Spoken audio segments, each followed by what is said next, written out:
High, তোমরা কেমন আছো? আস্তে আস্তে সব ব্লগ পোস্ট করছি, আর দিদির বিয়ের ব্লগও আসবে। এই যে খালি জায়গাটা দেখছো, এখানে আমার কার্তিক বসবে, আর এটা হচ্ছে আমার মা। আসলে সেদিন আমার মাম্মামের কাজ পড়ে যাওয়ায় আমার মাই সমস্ত কিছু সাজিয়ে গুছিয়ে আমাকে দিয়েছে।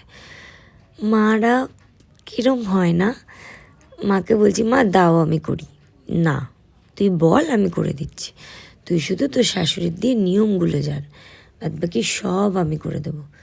মারা থাকলে আশেপাশে কোনো চিন্তাই লাগে না, মনে হয় ঠিক আমার কাজগুলো হয়ে যাবে। আমার মা 5টার সময় এসেছিল, 6টা 6:30টার মধ্যে সব কাজ হয়ে গেছে আমার মার। ফল কাটা, ঠাকুর সাজানো, সব কিছু, ঘট পাতা সব। এ দেখো ফলটাও কত তাড়াতাড়ি কেটে নেবে।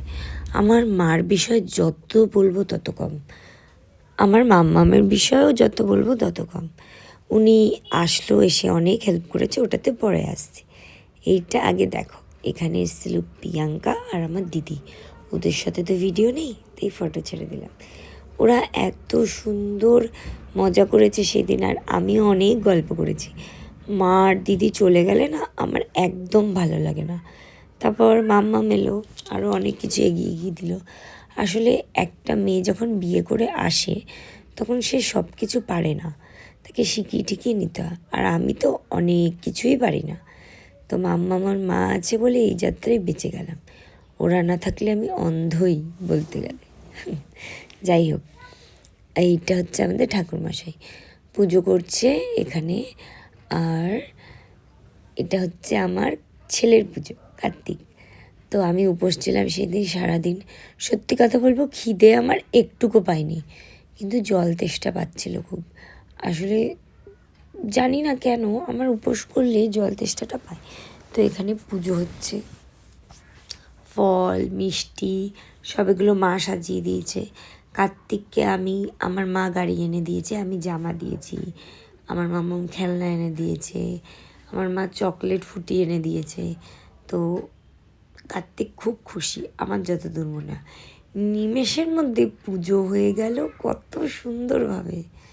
তাই আমি ভাবছি এই যে এখানে আমাকে একা নেওয়া হয়েছে কারণ উপোস আমি করেছিলাম, আমি কাশি বাজাচ্ছিলাম, আর আমার মা উলু দিচ্ছিল, একজন শাঁখ বাজাচ্ছিল, আমি কাশি বাজাচ্ছি। আমি কাশি বাজাতে খুব ভালোবাসি। শনিবার দিন করে আমি বাড়িতে কাশি মানে শনিবার রবিবার আমি এমনিও বিকালবেলা যখন সন্ধে দিই আমি কাশি বাজাই। তো এখানে পুজোটা শুরু হবে। কার্তিক পুজোতে অনেক জিনিসই দেওয়া হয়, তো সব রকমই সাজিয়ে দিয়েছিলাম, আর অঞ্জলি তো শুধু আমিই দিয়েছিলাম। আর আমাদের এবার কিছু হয়নি, শুধু ফল প্রসাদ ছিল। এই যে দেখো আমি শঙ্খ বাজাচ্ছি, কারণ মাঝে আমি শঙ্খ নিচ্ছি আবার কাঁসা নিচ্ছি। তো শঙ্খ আমি বাজাচ্ছিলাম না, মাম্মামকে দিয়ে দিয়েছি, আর মা উলু দিচ্ছিল, আমি কাশি বাজাচ্ছিলাম। তো যাই হোক, বলতে কিছু ভুল হয়ে গেলে প্লিজ ক্ষমা করো, কারণ আমার গলার ভয়েসটা খুবই ভারী লাগছে, কারণ আমার গলাটা ঠান্ডা লেগেছে এবং আমি খুবই অসুস্থ। তাও আমি ভিডিওগুলো করেছি তখন তো আমি ঠিক ছিলাম, তো তাই জন্য আমি সব পোস্ট করছি আস্তে আস্তে। তো এখন পুজো করছে ঠাকুরমশাই। আমি একটা জিনিস দেখেছি, ঠাকুর পুজো করলে না মনটা খুব ভালো হয়ে যায়, যে কোনো ঠাকুর পুজো। আর কদিন ধরেই তোমরা দেখলে বলতে পারবে যে দিদি প্রত্যেকটাতেই বলে যে দিদির শরীর খারাপ। শরীরটা সত্যিই খারাপ, মানে কিছুদিন পর পরই খারাপ হয়ে যায়। তো আমি ভেবেছি কি যে একটু নজর উতরাবো, মাঝে মাঝে মানুষের নজরও লাগে, তো নজর তো খুব খারাপ জিনিস। আর এই দেখো এখানে কার্তিকটা খুব সুন্দর লাগছে দেখতে, এত প্রিটি আর এত কিউট ছিল কার্তিক, মানে ধারণার বাইরে। মানে আমার মনে হচ্ছিল কার্তিক ঠাকুরটাকে ধরে আদর করেই যাই করেই যাই। আমি কোলে কোলেই নিয়ে ঢুকেছি। এই যে এবার আমি অঞ্জলি দেবো মন্ত্র পড়ে, তারপর আরতি হবে। তো কার্তিক পুজো হয়ে ঠয়ে যাওয়ার পর আমি সবাইকে প্রসাদ টসাদ দিয়েছি, কিন্তু ওইসবের ভিডিও নেই। প্রসাদ চালকলা প্রসাদ সব দিয়েছি। তো কার্তিক পুজোর দিন সকাল থেকে একা একাই ছিলাম, একা একাই প্রথমে আলপনা দিয়েছি, তারপর যা যা কাজ ছিল করেছি, বাদ বাকিগুলো মা এনে দিয়ে মা এসে করেছে। আর মাম্মা এসে বাদ বাকিটুকু ফিনিশিং দিয়েছে।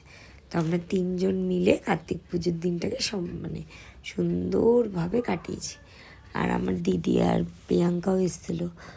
তো দেখবে তোমার বয়সী কেউ থাকলে দিনটা এমনিই ভালো কেটে যায় গল্প করতে করতে। আর এই অঞ্জলির টাইমটা যখন আসে খুব ভালো লাগে, মনে হয় যে যাক উপোস করে অঞ্জলি অবধি আসতে পারা মানে সার্থক, যে অঞ্জলিটা হলো, লাস্টে মন্ত্র পড়ে শেষ। এই দিন আমাদের ইনভিটেশনও ছিল, পাশের বাড়িতে ইনভিটেশন ছিল। তো এইখানে আমি ভেবেছিলাম ভয়েস দিয়ে ব্লগ করব, কিন্তু ভয়েস দিয়ে ব্লগ করতে পারিনি, কারণ আমাদের পাশের যে বাড়িটাতে ওটাতে উদযাপনের পুজো ছিল, কার্তিক পুজো, আর অনেক গান বাজছিল, তাই আর ভয়েস দিয়ে পুজো করা হয়নি। আমাকে কেমন লাগছে, আমার কার্তিক ঠাকুরকে কেমন লাগছে, কেমন সাজানো হয়েছে, সব কিছু কমেন্টের মাধ্যমে জানিও। আর ভিডিওটা একটু বড় হয়ে গেল, প্লিজ সবাই দেখো। আমার দিদির বিয়ের আরও সুন্দর সুন্দর ব্লগ আসতে চলেছে, আমার চ্যানেলটাকে সাবস্ক্রাইব করে রাখো, সব কিছু দেখতে পারবে। আর অনেক অনেক ভালোবাসা দিও, আর সাবস্ক্রাইব তো করে রেখোই, যাতে দিদির বিয়ের সমস্ত ব্লগ দেখতে পারো। এবার আরতি হবে, আরতি করে আমরা পুজোটাকে শেষ করব।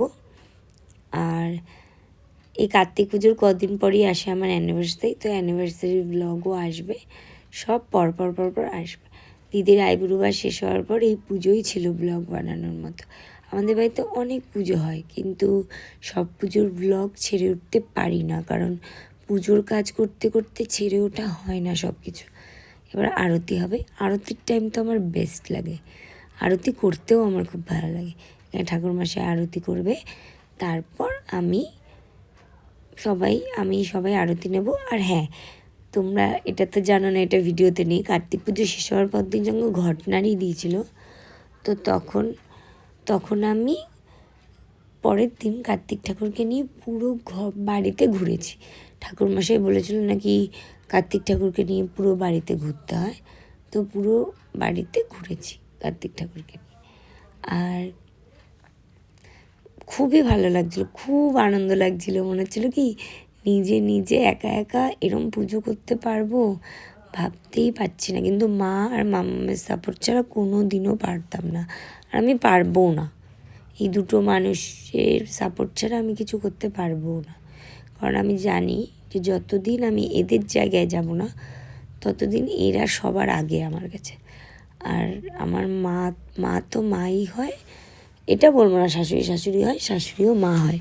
আমার শাশুড়ি মা যথেষ্ট আমাকে ভালোবাসে। তো আমি বলতে চাই যে সবাই নিজের মার মতোই শাশুড়িকে ভালোবাসো, আর আমার মা তো ভালোবাসেই, মা তো ভালোবাসবেই, মা বাবার মতো কেউ ভালোবাসে না কোনো দিনও। আর এখানে কার্তিককে লাস্ট আরতি করে মন্ত্র পড়ে কার্তিক ঠাকুরকে দিয়ে দেওয়া হবে। আর পেছনে তোমরা দেখতেই পাচ্ছ আমার দুটো ছোট্ট গপু আর কৃষ্ণ দাঁড়িয়ে। তাই আমি সেদিন বলছিলাম যে সেদিন সব কিছু এক জায়গায়, লক্ষ্মী, সরস্বতী, কার্তিক, গণেশ সব এক জায়গায় ছিল, চারটে। আমাদের তো তোমরা দেখেছো মনে হয় ব্লগে, অনেক ঠাকুর দেবতা, জগন্নাথ দেব, রাধাকৃষ্ণ, লক্ষ্মী, গণেশ, গুরুদেব, বজরংবলী, শিব বাবা সব আছে।